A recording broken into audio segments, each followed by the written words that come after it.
शिव महापुराण की कथा कह रही है कि दुनिया के सारे तीर्थ नहीं जा सकते, पृथ्वी की सारी नदियों में स्नान नहीं कर सकते, पवित्र नदियों में आप स्नान नहीं कर सकते, या किसी भी तीर्थ में जाकर एक रात्रि भी विश्राम नहीं कर सकते, या हमने जिंदगी में कोई दान करा ना करा, कोई पुण्य करा ना करा, कोई सत्कर्म करा ना करा, कोई शास्त्र पढ़ा ना पढ़ा, कोई शास्त्र सुना ना सुना, उसके बाद भी शिव महापुराण की कथा कहती है कि एक दिन में अगर मात्र एक बार भी आप शंकर के शिवालय में प्रवेश कर गए या मंदिर में प्रवेश कर गए तो सारे तीर्थ, सारी नदियां, सारे सरोवर, सारी बावड़ी, सारे तालाब, सारे कुंड के स्नान का पुण्य, दान का पुण्य प्राप्त हो जाता है, केवल शिव तत्व को प्राप्त कर लेने का।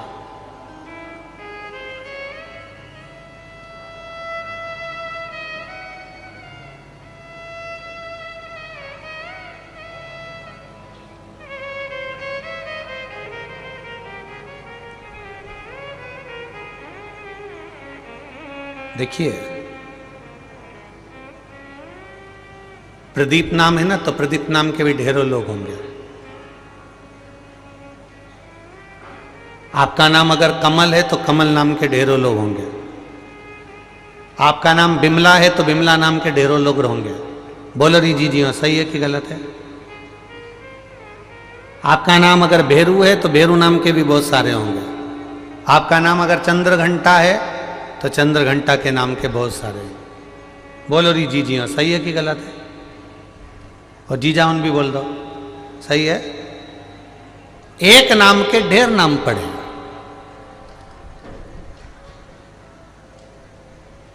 पर नाम से तुम्हारी पहचान है क्या? अब प्रदीप प्रदीप प्रदीप, अमित अमित अमित, कमल कमल कमल, ढेर पड़े हुए हैं। नाम से कोई नहीं पहचानता। व्यक्ति की पहचान उसकी संगत से, उसकी रंगत से और उसकी मेहनत से होती है कि उसने मेहनत क्या करी है। व्यक्ति की पहचान उसके नाम से नहीं होगी।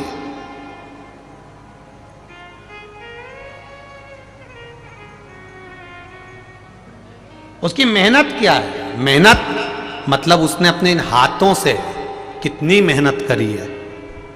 उसकी रंगत क्या है? उसने मेहनत कर कर अपना कलर तक चेंज कर लिया। उसकी संगत क्या है? किसके साथ बैठ रहा है? रंगत, संगत और मेहनत, इन तीन चीजों से व्यक्ति के नाम को पहचाना जाता है कि ये वो व्यक्ति है। नाम से जानना कठिन है। एक नाम के ढेर सारे मिल जाएंगे, एक नाम के बहुत सारे प्राप्त हो जाएंगे, पर तुम्हारी रंगत से, तुम्हारी संगत से और तुम्हारी मेहनत से तुमको पहचाना जाएगा कि इसकी मेहनत क्या है। किसी बैंक में जाके खड़े हो जाओ,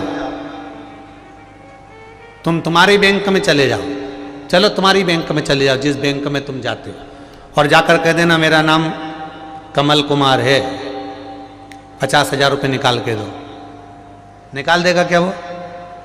अरे बोलो तो जम के, नहीं निकालेगा। क्या कहेगा?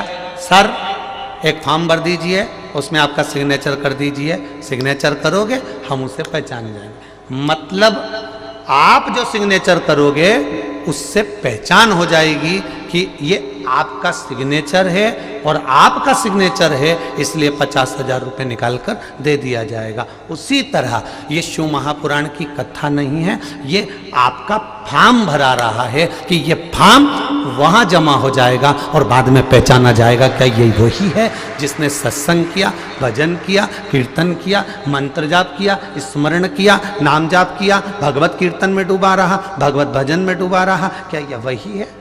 तब पहचाना जाए। रंगत से, संगत से और मेहनत से व्यक्ति की पहचान होती है। रंगत से, संगत से और मेहनत से तुम्हारा नाम पहचाना जाता है कि ये वो व्यक्ति है जिसने इतनी मेहनत करी थी, ये वो व्यक्ति है जिसने अपना शरीर एक धूप में खड़े होकर काला कर लिया। अरे ये वो व्यक्ति है, उस व्यक्ति के साथ रहता है जो अच्छी संगत का, ये वो व्यक्ति है वो उसके साथ रहता है, उसकी संगत ऐसी।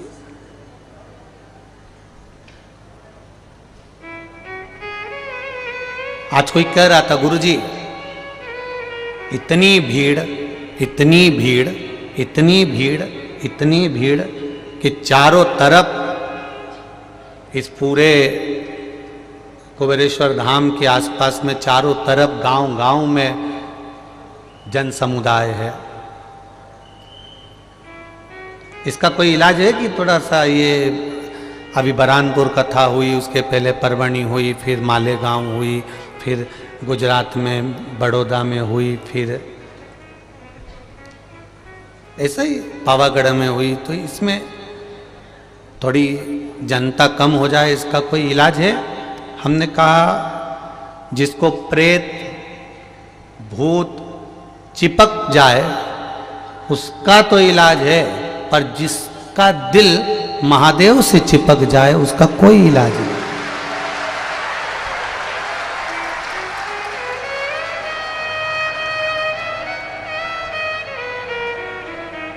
किसी को भूत चिपक जाए तो निकल सकता है, किसी को प्रेत चिपक जाए तो निकल सकता है, पर जो महादेव से चिपक जाए वो जिंदगी भर नहीं निकल सकता। बहुत कठिन। लंकाधिपति रावण भी मरते समय पर राम जी के सामने खड़ा था, और राम जी कह रहे लंकाधिपति रावण से कि तेरे सामने राम खड़ा है, तू मर रहा है, मैं तेरे सामने खड़ा हूं, मेरा दर्शन कर ले। रावण ने मुख फेर लिया, उधर मुंह कर लिया, तो लक्ष्मण को भेजा कि जाकर ज्ञान प्राप्त कर आओ, क्या बोलना चाहता है, क्या समझना चाहता है। रावण से जाकर लक्ष्मण जी ने कहा मेरा भाई स्वयं नारायण है, विद्वानों में विद्वान है, मेरा भाई राम सामने खड़ा है, और रावण तू मुंह फेर कर बैठा हुआ है। रावण कहता है मैं मुंह नहीं फेर रहा हूं, मैं तो केवल इतना देख रहा हूं, पहले मैंने राम को देखा, अब मैंने मुंह फेरा तो इधर देखा। उसको देखने का कारण केवल इतना था कि राम के दिल में जो शंकर बैठा है, क्या मेरा महादेव मेरे सिराने खड़ा है, उस महादेव को पहचान रहा हूं, केवल मेरे महादेव, उसके सिवाय मैंने किसी को नहीं पहचाना। आप आए हो इतनी तपती हुई धूप में, इतनी तपती हुई धूप में 8-8, 10-10 घंटे, 4-4 घंटे, 6-6 घंटे धूप में बैठे हो। भगवान शिव को क्रोध आया क्योंकि गाय झूठ बोल दी, केतकी का फूल झूठ बोल दिया, और बची कुची थी तो गौ माता ने झूठ बोल दिया। गाय झूठ बोली, गौ माता झूठ बोली, केतकी का फूल झूठ बोला, और बचा था तो ब्रह्मा जी झूठ बोल दिए। तब शंकर भगवान को क्रोध आया। शिव जी ने अपने पांव का नख तोड़ा, अंगूठे का नख तोड़कर फेंका, फेंकने से काल भैरव प्रकट हो गया। काल भैरव प्रकट हुआ, उसने अपनी चिट्टी उंगली का नख तोड़ा, और प्रकट होकर उसने ब्रह्मा जी के झूठ बोलने वाले मुख को काट दिया, शीश कट गया। अब ब्रह्मा जी का शीश कटा, जिस शीश से ब्रह्मा जी झूठ बोल रहे थे। अब देखिएगा जरा ये कथा कहां जा रही है, उस कथा का स्मरण करिएगा जरा। ये रुद्राक्ष महोत्सव की कथा है, कोई साधारण नहीं है, उसको सुनिए, ध्यान दीजिएगा जरा। गौ माता को श्राप दिया, केतकी के फूल को श्राप दिया, और बचा था तो ब्रह्मा जी का सिर कट गया। अब ब्रह्मा जी का सिर कटा, सिर कटने के बाद ब्रह्मदेव का सिर जैसे कटा, कटते से देव अधिदेव महादेव एकदम चुप हो गए, एकदम शांत, बोलते ही नहीं है मेरे महादेव। मेरे महादेव एक शब्द नहीं बोलते, एकदम चुप, एकदम।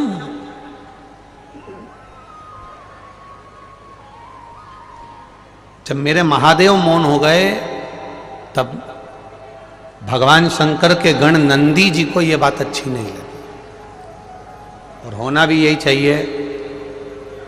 आपके जीवन में भी यह बात जरूर आना चाहिए कि घर में माता, पिता, घर का व्यक्ति, घर का बुजुर्ग, घर का कोई बड़ा, घर में रहने वाला व्यक्ति, जब एकदम बोलने वाला व्यक्ति, सब कुछ राजी राजी काम करने वाला व्यक्ति अगर एक बार चुप हो जाए, मौन हो जाए, तो समझना कि बात कोई छोटी मोटी नहीं है, बात जरूर बड़ी है। इसलिए बोलने वाला एकदम चुप होकर बैठ गया।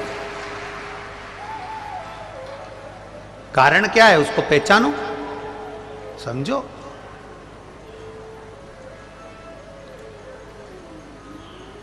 अब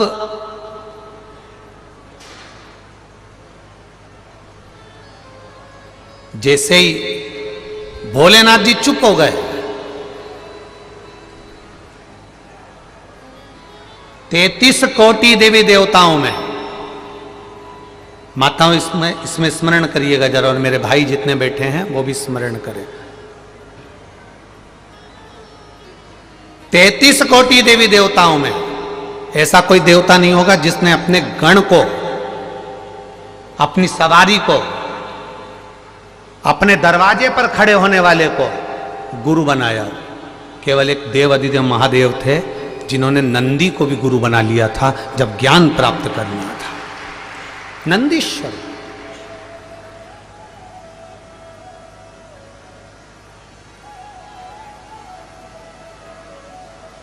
अब जरा विचार करना, हम लोग अगर बहुत ऊंचे ओहदे पर पहुंच जाते हैं, बहुत ऊंचे पद पर पहुंच जाते हैं, बहुत ऊंची कुर्सी पर, बहुत ऊंचे ओहदे पर, बहुत ऊंचे पद पर जब हम पहुंच जाते हैं, तो हमारे यहाँ जो काम करता हो, सेवा करता हो, तो हम उसको बात बात में कह देते हैं, तू चुप बैठे रहे, तेरे में अकल नहीं है, तू चतुर नहीं है, तू विद्वान नहीं है,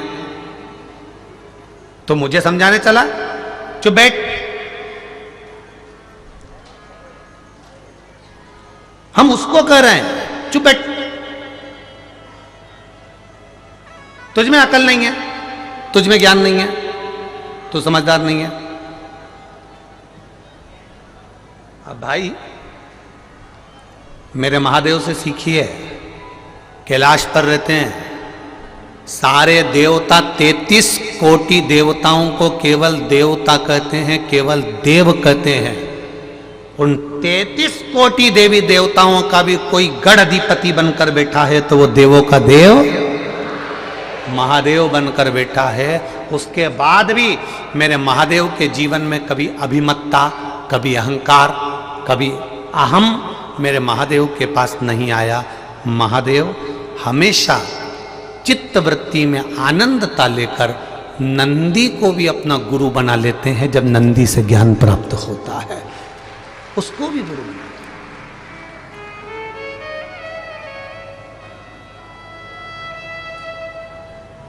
हम नहीं बना पाते।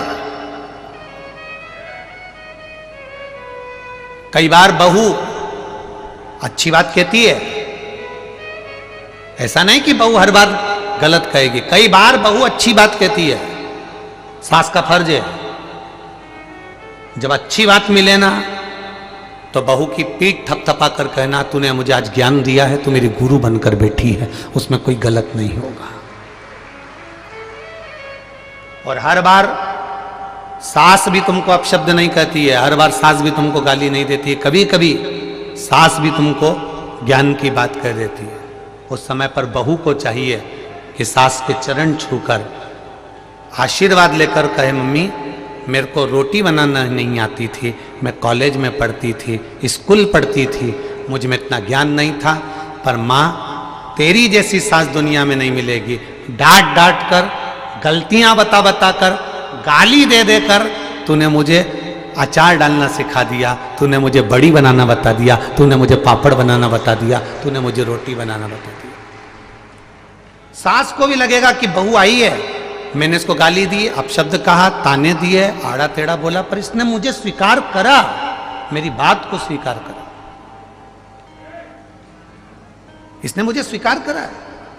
आज ये कथा के जो ये जजमान विराजमान हैं, हम तो कहेंगे कि कहीं आप 15 जजमान जो बने हैं, 16 जजमान जो बने हैं, इन जजमानों के कहीं पूर्वजों की जैसे बच्चा गुल्लक भरता है और गुल्लक भरने के बाद फोड़ता है तो कोई गिफ्ट लेकर आता है, आपके पूर्वजों की और आपकी पुण्य की गुल्लक भराई होगी, तब जाकर ये शिव महापुराण की कथा की आप यजमानी पद ग्रहण करें। ये शिव कृपा से मिला, शिव कृपा से।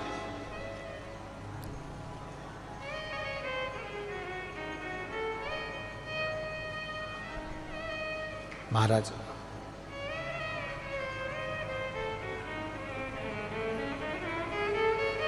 आज कोई पूछ रहा था, गुरुजी एक बात बताओ, आप हमेशा कहते हो सारी समस्या का हल एक लोटा जल। आपने सबको शंकर जी के मंदिर में जल देना, जल चढ़ाना प्रारंभ करवा दिया, इसका मतलब क्या है? इसका सही सारतत्व क्या है?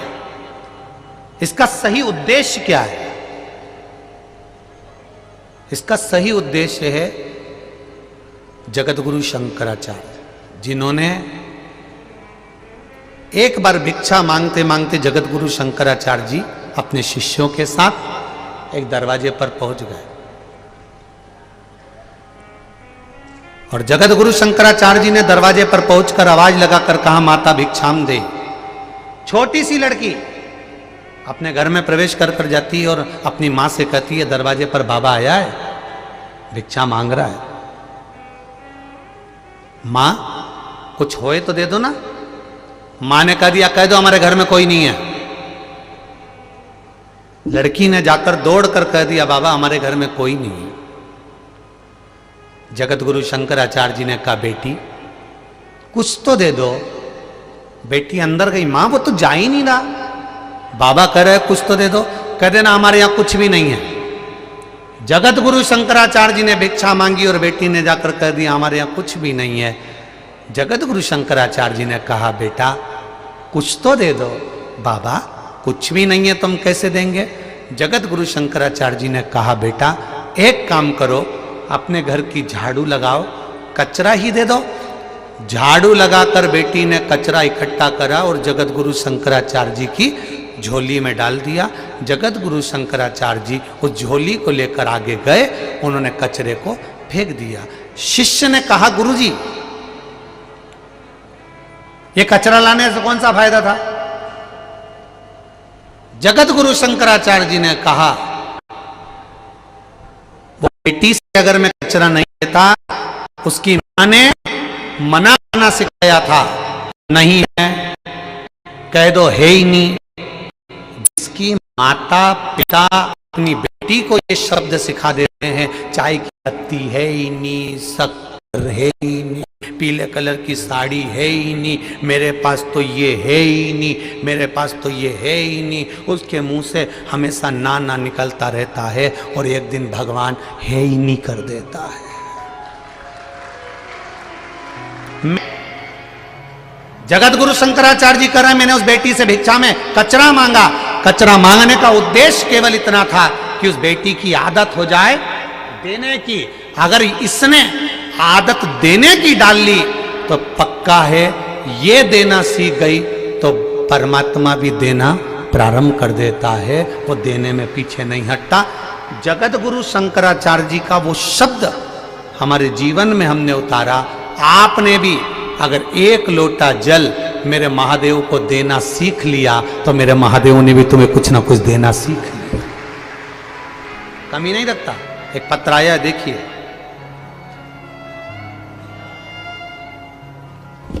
पत्र तो बहुत है पर इतना पढ़ा नहीं है।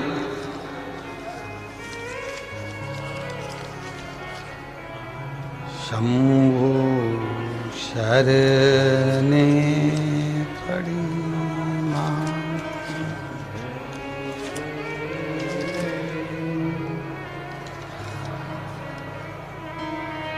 दया करी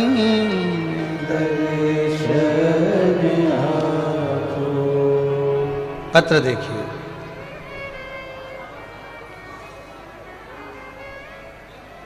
मेरा नाम शिवम धाकड़ है, सन ऑफ श्री राम नारायण जी धाकड़ है। मैं उदयपुरा जिला रायसेन मध्य प्रदेश का निवासी हूँ। कहीं बैठे हों तो हाथ हिलाइएगा। कहीं अगर बैठे हो तो यहाँ पर मेरा नाम शिवम धाकड़ है, सन ऑफ श्री राम नारायण जी धाकड़ है। मैं उदयपुरा जिला रायसेन मध्य प्रदेश का निवासी हूँ।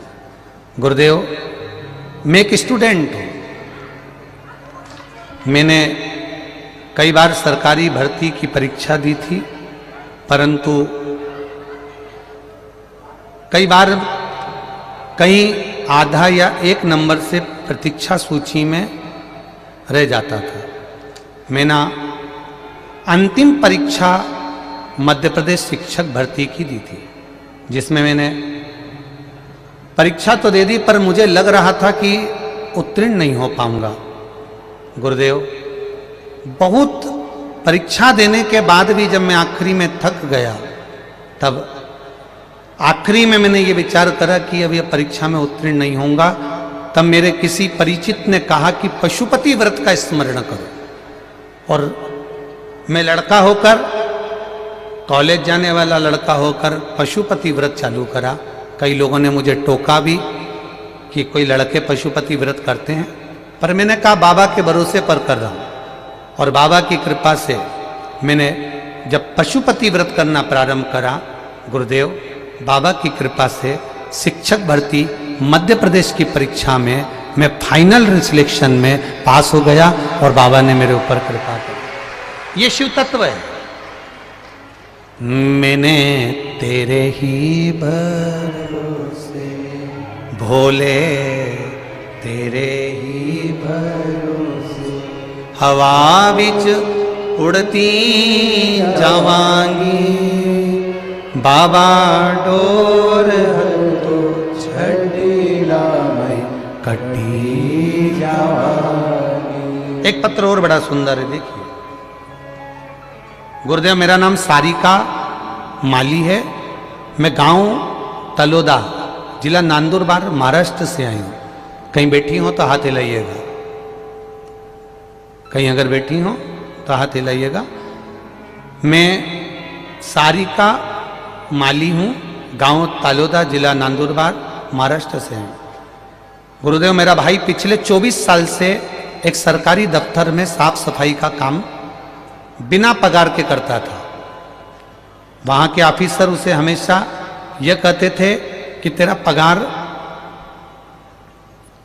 हम करवा देंगे, परंतु उसका 24 साल से कोई पगार नहीं मिला था। फिर टीवी के माध्यम से शिव महापुराण की कथा सुनी। एक दिन कथा में पशुपति व्रत के बारे में आपने सुनाया। जैसे ही उस व्रत के बारे में आपने बताया, मैंने अपने भैया को बताया, उसने व्रत करा। पहला ही सोमवार था, और बाबा की कृपा से उसी ऑफिस में उसकी सरकारी नौकरी लग गई, और 24 साल का उसका वेतन भी उसको दिया गया। ये शिव तत्व, ये शंकर। शंभु शरण मांगो दुख काटो, दया करी न दर्शन आपो। इसको शिव तत्व कहते हैं। दिल से कथा सुनने आए हो और दिल से बाबा की कथा में पहुंचे हो, तो दिल से सुनो। आग लगे बस्ती में, जम के बोलो जरा, अपन रहो क्या किसको रोइए सोइए। मरोगे तब परिवार वालों को तुम्हारी टेंशन नहीं होगी। तुम्हारे तन पर जो घड़ी, कुंडल,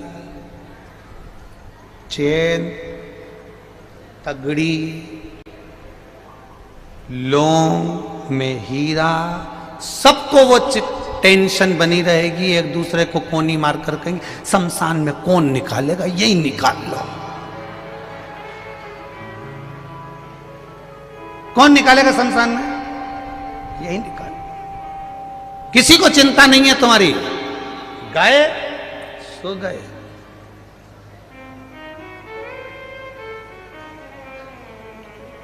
परिवार के लोग तुम्हारे तन से मरते ही जेवर निकाल लेते हैं, जेवर निकाल लेंगे। पर एक बात याद रखना, अगर महादेव को एक लोटा जल चढ़ाया है तो मान कर चलना, मेरा महादेव तुम्हें इस भव सागर से पार लगा दे, निश्चित। सारी समस्या का हल बोल बम का नारा है। बाबा एक सहारा है, बस वो सहारा बना। और जिस दिन हमने संसार का सहारा छोड़कर उसका चरण पकड़ लिया, उस दिन सुख मिलेगा, आनंद मिलेगा, निश्चित है। शिव कथा कह रही है, शंकर भगवान पर ब्रह्मा जी की हत्या का दोष लग गया।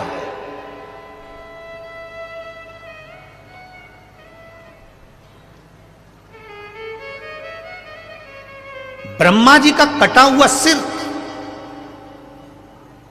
जिसको भगवान शंकर ने बड़ का पेड़ बना दिया था, बट वृक्ष बना दिया था, वो कटा हुआ सिर का थोड़ा सा भाग कपाल शिव जी के हाथ में आकर चिपक गया।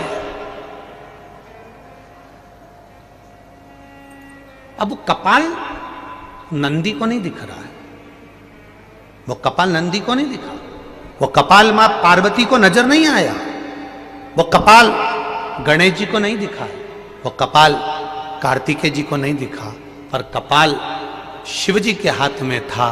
तब शंकर भगवान मौन चुप रहना प्रारंभ करा, एकदम मौन रहने लगे। अपने घर के बेटा, बहू, सास, ससुर, परिवार का व्यक्ति एकदम मौन रहना चालू कर दे तो समझ लेना कि कोई चिंता का विषय है।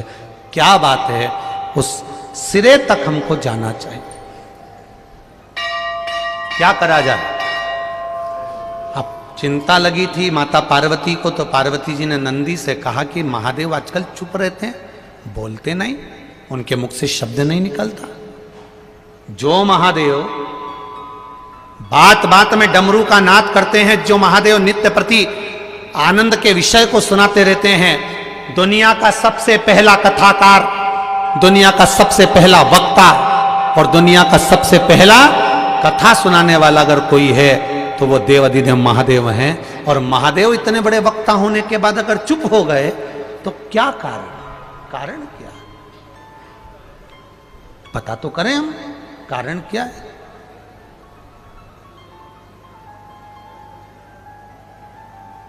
जिसके दरवाजे से कोई खाली नहीं गया, आज वो चुप होकर बैठा है तो जरूर कोई बात हो। कारण क्या है? पता करा जाए जरा। करा पता? नंदी ने पता कर लिया और नंदी ने पता कर कर माता पार्वती जी से कह दिया कि शिव जी को ब्रह्मा जी का जो सिर कटा था उसका जो कपाल है वो शंकर भगवान के हाथ पर चिपका हुआ है, पर वो नजर नहीं आता, वो दिखता नहीं है।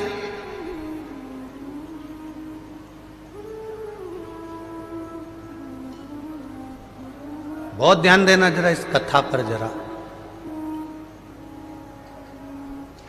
पुण्य करा आपने, एक ब्राह्मण को भोजन कराया, कन्या का विवाह करा, लड़की का विवाह करा, किसी प्यासे को पानी पिलाया, किसी भूखे को भोजन कराया। उसका गुणगान दूसरा कोई नहीं करेगा, तुम अपने मुंह से कर दोगे कि मैंने ये करा। पर कभी तुमने विचार करा कि दिन भर में तुमने कितनों को बेवकूफ बनाया, कितना झूठ बोला, कितना कपट करा, कितनी बेईमानी करी, कितना प्रपंच करा, कितना छल करा, कितना अपशब्द कहा, कितनी गाली दी। कभी उसको आपने बताया किसी को? नहीं।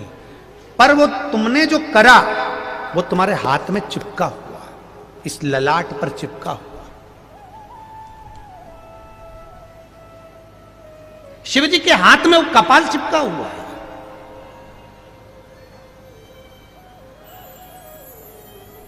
नंदी से नहीं रहा गया। जो अपना होता है ना, उससे नहीं रहा जाता।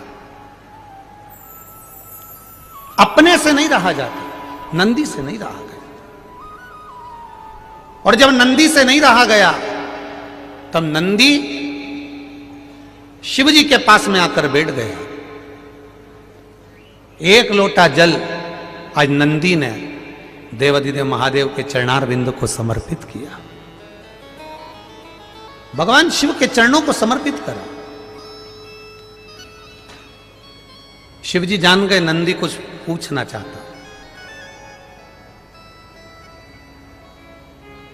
शिव जी ने पूछ लिया, नंदी, ए नंदी, क्या बात है? आज तू मेरे चरणों में जल चढ़ाकर बैठा है। आपको एक कथा में कहा था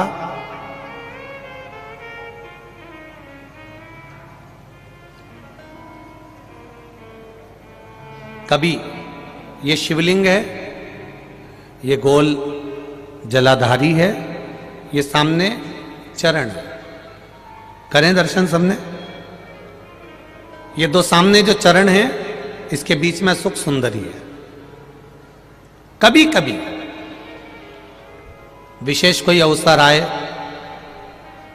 सोमवार की अष्टमी पड़ जाए या कोई विशेष प्रदोष का दिन पड़ जाए और आपको लग रहा हो कि मेरा महादेव को मैं जल चढ़ाते चढ़ाते इतना समय हो गया, मेरा महादेव नहीं सुन रहा, तब कभी कभी ऐसा मन में आए कि क्यों नहीं सुन रहा, तब लोटा भरकर जब जल लेकर जाओ, गणेश जी को चढ़ाया, अशोक सुंदरी को चढ़ाया, षडानंद कार्तिकेय को चढ़ाया, माँ जगत जननी जगदम्बा माँ पार्वती को चढ़ाया, वही जल ले जाकर बेलपत्री के वृक्ष पर चढ़ाया। शिव जी को अर्पण नहीं कर पाए। और सरल भाषा में समझ लो इसको, किसी किसी माता को आपने देखा होगा, किसी किसी व्यक्ति को आपने देखा होगा कि वो शिव मंदिर में जाता है, शिव जी को भले जल नहीं चढ़ाता है, पर शंकर भगवान के मंदिर में जाकर इतनी सफाई कर देता है, जहां शंकर भगवान का कहीं बेलपत्र वगैरह पड़ा हुआ है उसको उठाएगा, बीनेगा, फिर यहाँ से धोएगा, श्रृंगार करेगा, यहाँ से साफ करेगा, साफ करके जो पानी जा रहा है वहाँ साफ करेगा, साफ करके एकदम क्लीन करके फिर शंकर भगवान को पोंछ कर स्नान कराकर जल चढ़ाकर फिर उनका श्रृंगार करता रहता है। कभी कभी आपके साथ में भी ऐसा हुआ होगा, आपने भी करा होगा, ऐसा नहीं कि नहीं करा। कभी कभी सब दूर सफाई के बाद शिवलिंग की सफाई करना भूल गया या शंकर जी के शिवलिंग पर जल चढ़ाना भूल गया, जल चढ़ाकर आ गया।